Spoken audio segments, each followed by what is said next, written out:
Hi everyone, my name is Amalia, and for those who do not know me, I am a current student of the summer Level 4 English course. At this time, you might wonder, why is she speaking instead of writing a regular post? Well, that's exactly the point of this audio. This is not a regular post.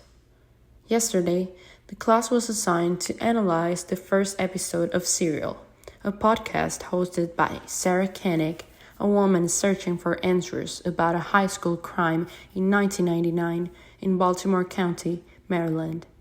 A student named Hae-Min Lee has disappeared one day after school, and her classmate and ex-boyfriend Adnan Syed has been arrested and charged with her death. With a false friend against him and a near stranger in his favor, Adnan's case has not been easy. For my surprise, I like this podcast. Even though it is not a theme of my preference, the musical effects, the pieces of recorded testimonies, and real calls really drew me in. Koenig uses a mysterious piano melody which sets the tone of the podcast so the listeners get the sense of its theme. She includes recordings of interviews with people related to the case, which enriches the credibility of the information shared. This format is really helpful to present investigative journalism because it has a space for the characters involved to express their truth, and it also conveys the host's intentions, whether biased or not. In this way, people can become even more sensitive to the content. Although, I cannot imagine how devastated the victim's family might feel about the fact that Serial has become such a popular podcast. Even though it has shared important information about the case, this doesn't mean that behind all this significant investigation, there is a family who only feel pain for their loss. People who were not guilty of what happened, and I'm sure the only thing they've needed since then is peace and quiet. But now, changing the subject. What young person today doesn't enjoy a good podcast? Personally, I think that depending on the content, it is much more entertaining than a book or news story. I have the benefit to listen to a real person explaining their knowledge and opinions. Also, it allows me to focus on tone of voice and not to have to damage my eyes by staring at a paper or screen.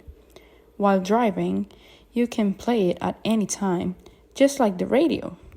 I consider that it's a mix of an audiobook with a newspaper.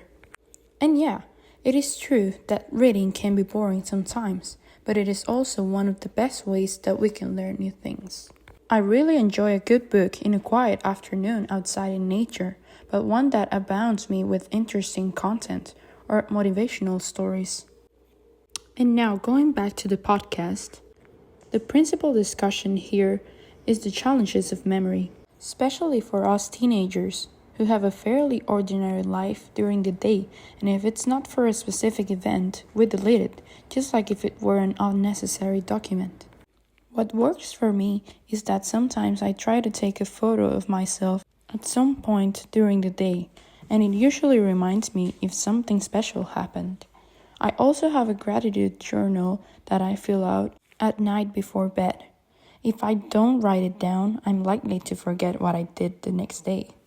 This makes me realize even better the doubts that this event caused to the mind of Syed and his classmates. Despite the charges against him, there is no physical proof of what he did, but the fact that he doesn't remember what happened that day is a double-edged sword. I became more and more confused as I listened to each character's story as they remembered the day in different ways. So if you're really interested about this case, I will leave the link for you to listen to Serial and you can draw your own conclusions. I will finish now with the final question. What would you do if your life in freedom depended on what you did on a certain day? Would you remember it? Would you like to frame someone else? Let me know in the comments and I'd love to hear your opinion. My name is Amalia and this was my analysis on Hae-Min Lee's murder.